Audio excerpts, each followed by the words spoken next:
Fasten your seatbelts and prepare to launch into the unknown. Join us as we rediscover Dimension X, the outer limit, where a simple test flight spirals into a cosmic encounter that could alter the course of humanity. Will our brave pilot unravel the mysteries of the cosmos, or will the secrets of the universe remain just beyond reach? Tune in to find out what lies beyond the stars. Adventures in time and space, told in future tense. Dimension X!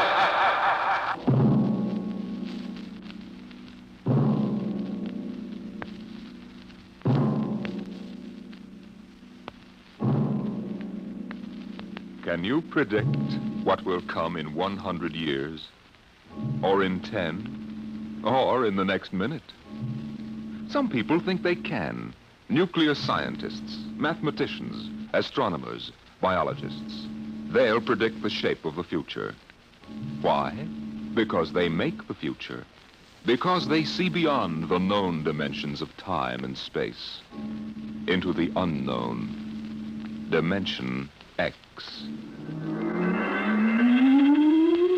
We go ahead now in time to 1965. We're on a vast concrete runway set in the desert of the Southwest. A giant metal ship stands before us, prow pointed for the stars. And in 5 minutes, the signal will flash and it will tear up through the atmosphere to the outer limit. Attention. Attention. Clear field for takeoff. Clear field. 5 minutes, Steve. For takeoff. Boiler up, Charlie. I want to go over procedure again, Steve. Don't worry, I got it straight. You just make sure. Okay. I take her up on jets to 50,000, then I cut in the rockets. No lower, or your tail blast will burn out 3 counties. I climb 4 minutes on rockets, then start maneuver tests. Remember that, no more than 4 minutes. Right. This ship isn't like those strato-rockets you've been testing. She's the first one built for outer space. If she works, she can go clear to the moon. If I'd have known that, I'd have brought my toothbrush. Well, not this trip. Now get this, Steve. You've got power there to clear the Earth's gravitational field. But remember, after you cut in the rockets, you've only got 10 minutes fuel. If you go beyond the outer limit and don't save fuel for the return... I know, I won't get down again. That's right, Steve. You'll drift off into space. Get that now. 10 minutes fuel. Gotcha. Now, as far as I'm concerned, this project is a lot more important than that cosmic ray bomb they're testing out in the Pacific tonight. Well, the Security Commission brass doesn't think so. I don't see any undersecretaries under anything. Don't worry. In the long run, our ship will make the CR bomb back-page stuff. But in the meantime, it's just as dangerous. Remember, half the principles in this ship are pure theory, Steve. Slide rule stuff.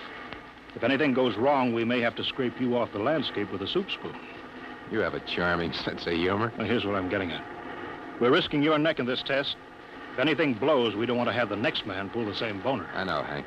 So keep your mic open and keep talking. If anything goes wrong, we want to know exactly why. And we won't be able to ask you. Let us know before you pull every switch. Before you do anything. You got that? Yeah. Even if you only have to blow your nose. All right, get those fuel lines away. Okay, Mr. Grove. Well, I guess that's about all, Steve. Hey, that reminds me. Look, if Mary calls, I'm just up on a milk run. I didn't tell her today was it. How is she? She's okay, but she's due about now, and I don't want her to be nervous. Hey, I didn't know the baby was that close. Yeah? Steve, I really ought to be sending a single man on this job. What, and cut me out of a soft paycheck? Forget it, Hank. You know you can't get anybody else who can take 15 G's acceleration when those rockets cut in. Yeah, I know. It's time, Steve. Yeah. Well, see you later. Don't worry, Hank. I'll sweat for both of us. Button her up, Charlie. So long, Hank. So long. We'll give you the light from control.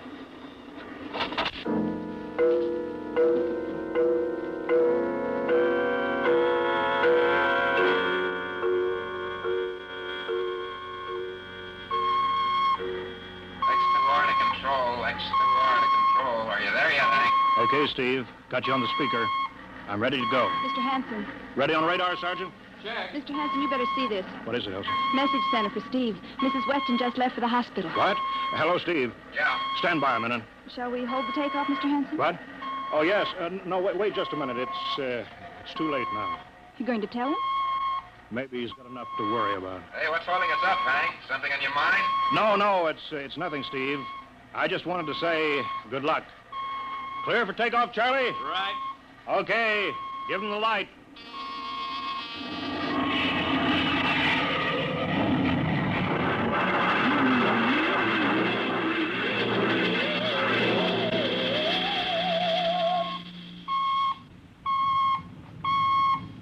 All right, Steve, I'm reading you clear. I'm at 40,000. Airspeed 600. She's running fine. Soundproofing works. There's a third-degree waiver in the AGY pressure. Got that, Charlie? Check. Dead center on radar, Mr. Hanson. 50,000 now. Cutting out the port jet. Now the starboard. I'm off jets. Airspeed dropping. Opening the rocket ports. The switch sticks a little, Charlie. Oxy alcohol pressure is 350. All right, now I'm advancing the ignition key. Here goes rocket one.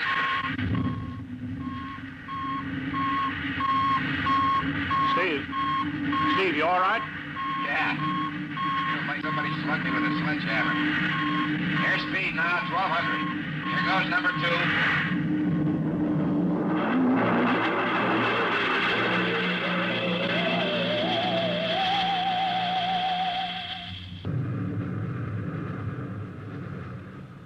Hello, Steve. Elapsed rocket time is now 4 minutes. What's your altitude? Over to you. Speed 4,400. Still climbing. Altitude 297 miles. All right, you're at the outer limit.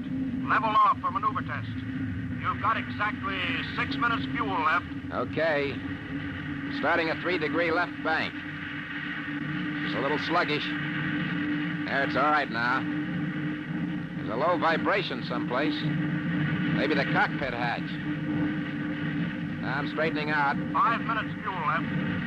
Now I'm starting a 3-degree Hey! What's the matter? What's wrong? There's something up here. Something shining. What are you talking about? There's something above me, Hank. I'm going to chase it. Steve, you're at the outer limit now. I can see it plain now. Steve, don't go any higher. You've only got 4 minutes left. You've only got... Getting static. I can't hear you, Hank. It's dead ahead now. Going to make a pass at it. Get a good look. Hey, it's swerving to meet me. It's dead ahead now. It's dead ahead.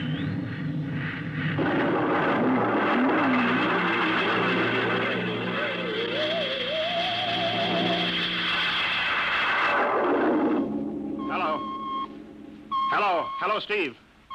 Steve, come in. 9 minutes fuel gone. Still no sign on radar. Hello, Steve. Steve, what's happened? Charlie, get out the crash squad. Tell the Army squadron to alert their search planes. Right. 9.5 minutes gone. Hello, Steve. Squadron. What's happened? Where the devil is it? Charlie, Hello. for Mr. Hanson. Come in, Steve. We need a search squadron. Come in. No, Mr. Hanson's busy.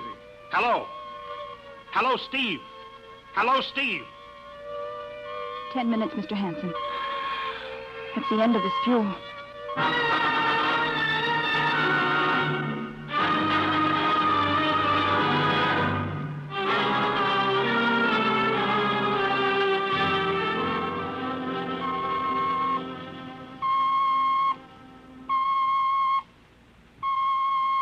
How long's it been now?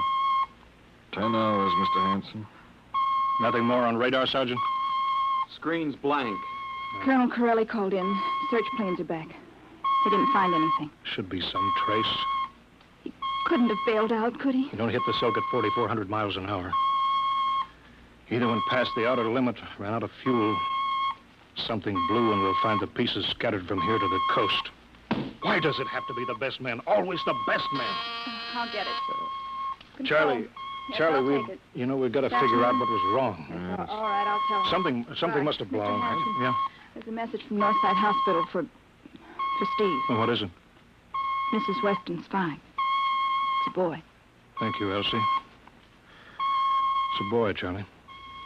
Oh. Fine. It's a boy. He didn't even know she went to the hospital. How am I going to tell Mary that? Wasn't your fault, Mr. Hanson. Ship had to be tested. Yeah, we'll build another one, and some other flying fool will shoot past the outer limit into space. Oh, I'm getting old, Charlie. You can remember when I used to take them up myself. Now I've got to send other men. It's a job, Mr. Hanson. Now I'm afraid. Every time I hear a jet go off, I jump. Every time I have to send someone up in a new model, I start to sweat. Mr. Hanson. Yeah? I think there's something on the radar. No flights scheduled in, are there, Elsie? We have the whole day cleared. It's coming in behind us. Here it comes over the building. What crazy jockey is buzzing the field like that? Is that an Army plane, Charlie? I can't see. It's turning. Charlie, alert the field. I know that engine. It's Steve. That's impossible. Look, that's his ship. It can't be. Well, there's no other model like that. It's Steve, all right. It's coming in. Thank God. Thank God.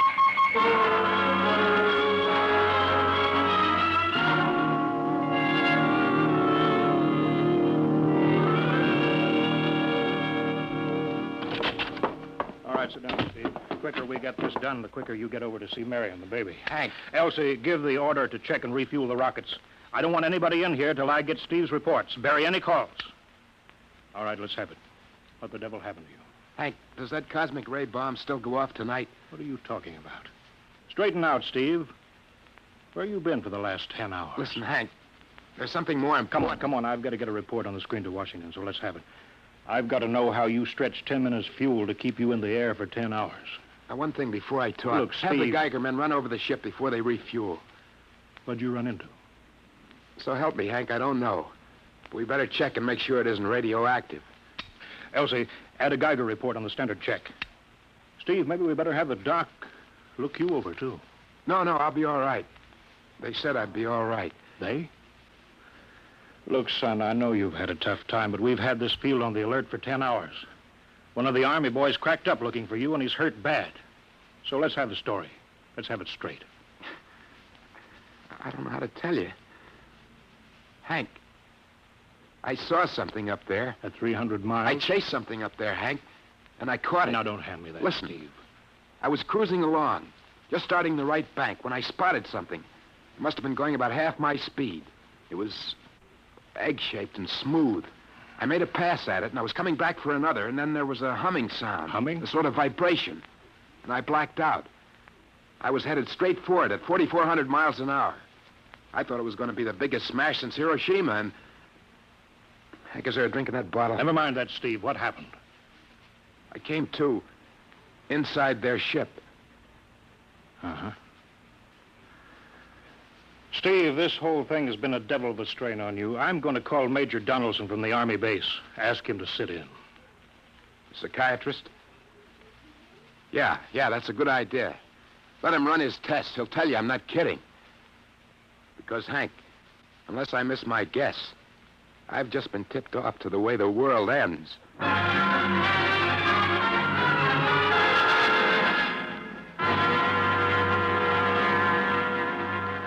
All right, Mr. Weston, suppose you continue your story. Yes, let's have it, Steve. You woke up inside the ship? Yes, and the place was jammed with machinery. Dials, blinkers. I couldn't recognize anything. And you were surrounded by these men from Mars? I didn't say anything about men from Mars. I didn't even say they were men. I couldn't see them clearly. They were just there. Where did they come from, then? Another galaxy. Millions of miles outside of our solar system. That's all I know. You figure out where they came from. And they came all that distance to find the Earth? Yes. Did they tell you that? Yes. You mean they spoke English to you? No, they didn't. That's funny. Hadn't thought. They didn't really speak to me at all. They just planted the thoughts in my mind. You mean thought transference, telepathy? Yes, that's right. Well, Steve, what brought them here? We did, Hank. We rang their bell. We brought them in. Well, how? With our atomic explosions. Hank, that's why you've got to stop that bomb test tonight. I'll give up. Look, you've got to believe me, Hank. Oh, how can I make you understand? Maybe I can help, Mr. Weston. Would you submit to narcopsychometry? What's that? Under proper drugs, I can put you back in this ship by suggestion. Then we can get a playback record of your memory pattern on the audio circuit. And how long will that take? Half an hour. We'll have to go over to the lab.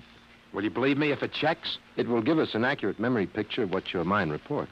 All right, let's go. Hank, you gotta believe me. We haven't got much time.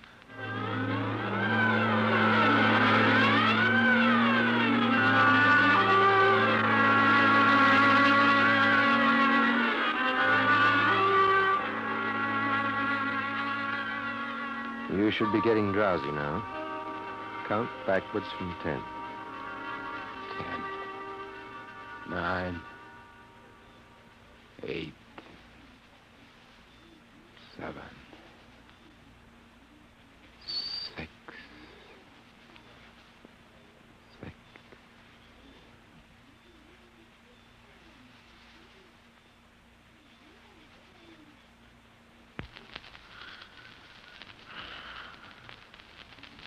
He's under.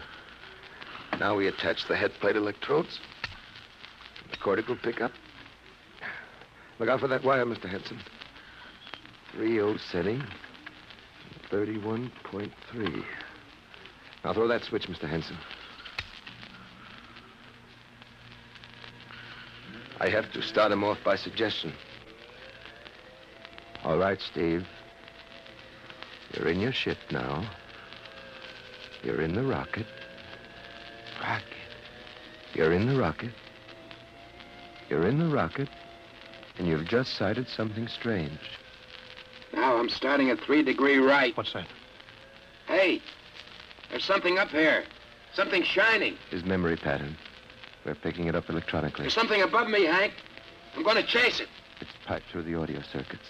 I'm getting static. I can't hear you, Hank. This is where we lost contact with him. I'm going to make a pass at it and... Hey, it's swerving to meet me. It's dead ahead now. It's dead ahead. Now what? This is where he blacked out. There's no telling how long, minutes or hours. What's that noise? I don't know, quiet. Where? How did I get in here? What? Who are you? Is he seeing things? Intergalactic Patrol. What's that? What are they saying, Steve? What are they saying? It's about nuclear fission. They know about it. They know the danger of it. Long ago, they had wars that almost destroyed them. But finally, they learned. Now they've outlawed war. Go on, Steve. They patrol space. When their detector picks up an atomic explosion, they send a patrol. What are they going to do? They've quarantined us. Quarantine? They've isolated the Earth. Because we don't know how to control ourselves yet. Until we learn, we'll be a menace to the whole universe. What is this nonsense? Quiet. How are they going to do it, Steve? They've spread a layer out here of... I don't know how to call it. All around the Earth. It's miles deep.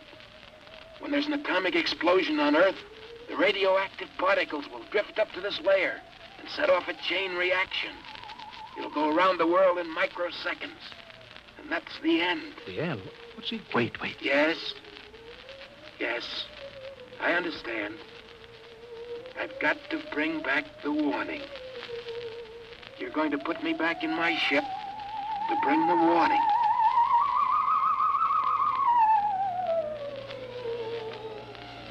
Now what? Blacked out again. I guess that's all. What does all that mean? It's what he remembers. You don't think that really happened? No. Narcopsychometry circuits produce what he remembers. It just means that Steve believes this happened. I don't like to see this. I've seen too many top pilots snap. Steve is the best I've known. How bad do you think he is? Frankly, outside of the presence of this well-organized hallucination, there's no sign of unbalance. May not be too serious.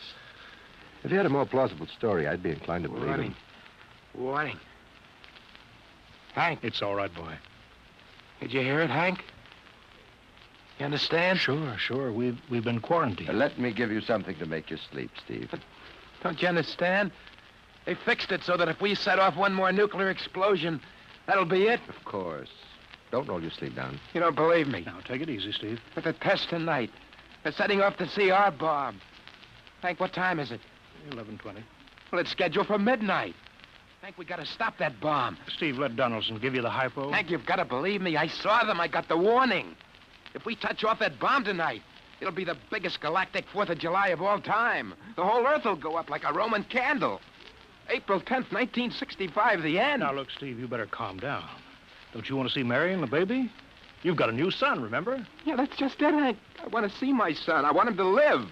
If that bomb goes off, Hank, we've got to stop them. Mr. Hanson, I think we'd better get over to the base hospital. Hank, you've got to believe Yeah, me. sure, Steve. Maybe there is something to it. Look, it's out of your hands. I'll put it in a report and shove it into Washington in the morning. In the morning? There isn't going to be any morning, Hank. Don't you understand? You've got to call Washington now. Get the head of the Security Commission and postpone that test. Now, you know I can't do that, Steve. My neck would be out a mile. Besides, this is 1965, not 45. 20 countries have atomic bombs now. What's the use of stopping just this one? The rest will keep right on popping them Well, then off. we'll have to call an international conference. Can't you understand, Hank? The first one that goes off finishes us at the end. They've given us the quarantine warning. Steve, I think you'd better go with us to the base hospital. Look, Steve, we can call up for a detail if we have to. All right, all right. I'll go with you. You don't need a straitjacket. That's the way, Steve. You'll probably feel better by morning. Let's go.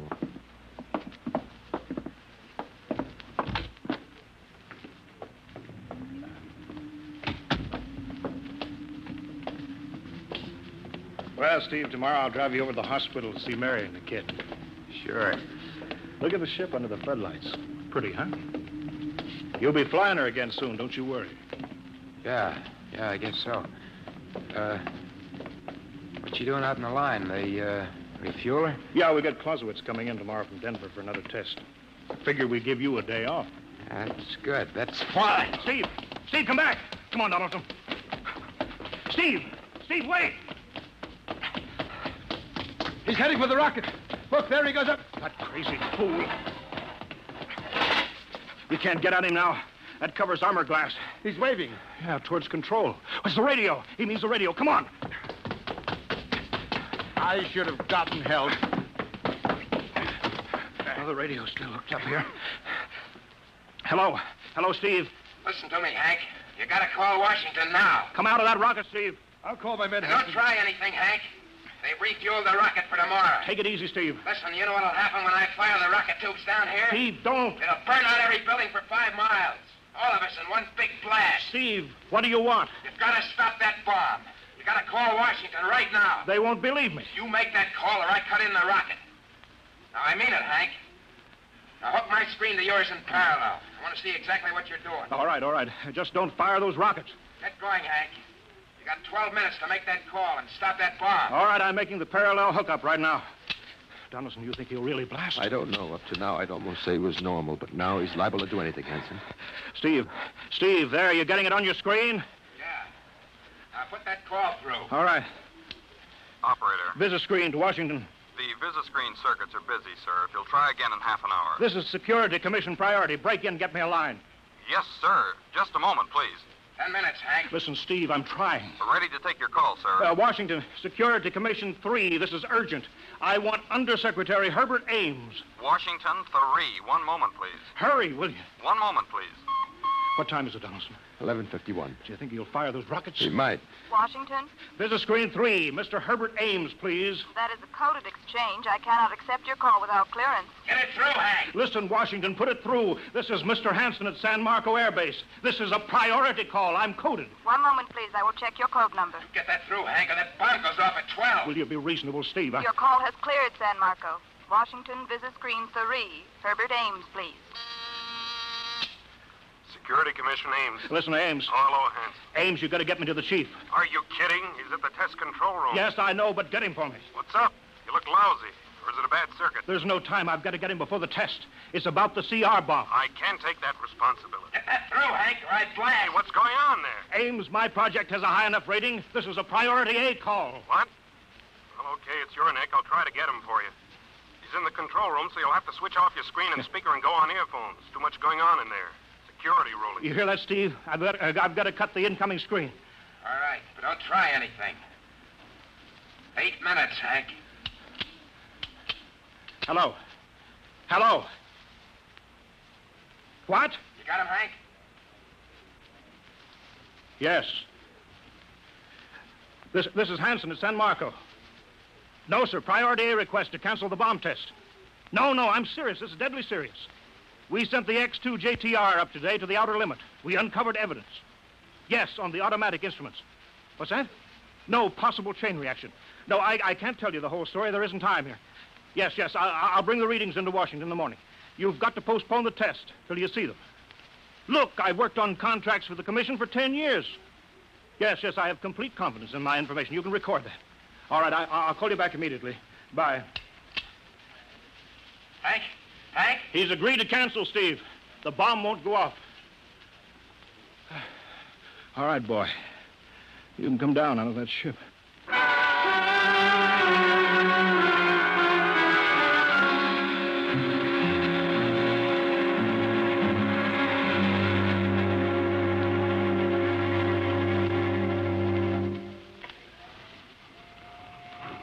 He's opening up.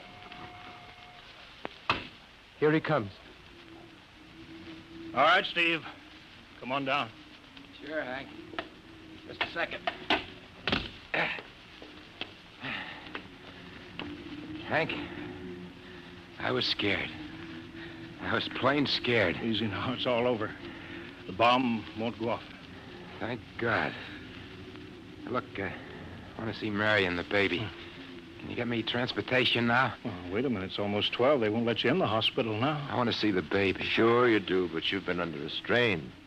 I've got a shot for you here, Steve. Give you a good night's sleep. All right. Roll up your sleeve. Yeah, here. There, that'll make you sleep. Sergeant will find you a bed. Yes, sir. Come on, Mr. Weston. Okay. Good night, Hank. I'm kind of beat. It's been a tough night.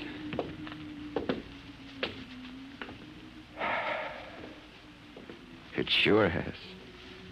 I thought for a minute he was going to blast those rockets and send us all to Kingdom Come. Yeah. Quite a stunt getting the ray bomb test called off. It isn't called off. But the chief said... Ames couldn't get the chief. I was talking to a dead circuit.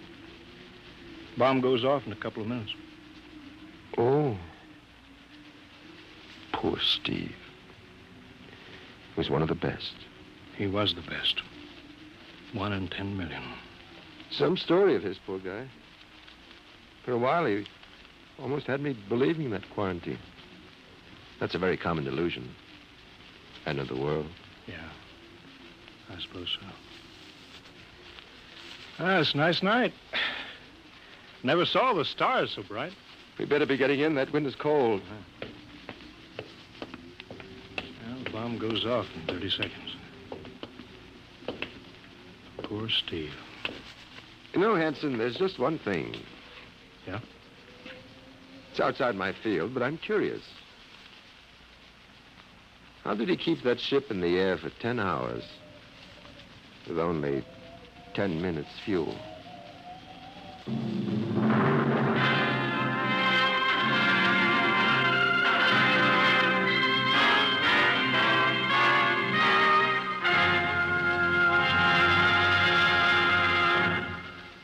You have just heard The Outer Limit by Graham Dorr, an adventure in time, space, and the unknown Dimension X.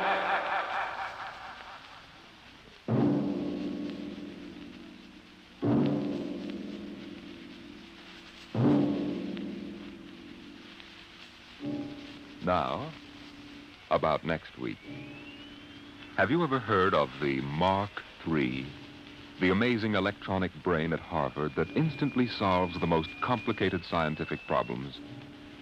Suppose you had a mechanical brain like that in your house. A robot that was always at your service, so that you could just sit with folded hands and relax the rest of your life. That would be nice, wouldn't it? Perfect. That's what they thought when it happened in the year 2006. But they were wrong, terribly wrong. How? I'll tell you next week. Tonight's story, transcribed on Dimension X, The Outer Limit by Graham Dorr, was adapted for radio by Ernest Kenoy.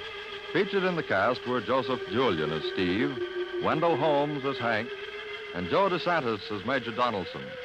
Your host is Norman Rose. Music was by Albert Berman. Sound designed by Sam Monroe. Edward King directed.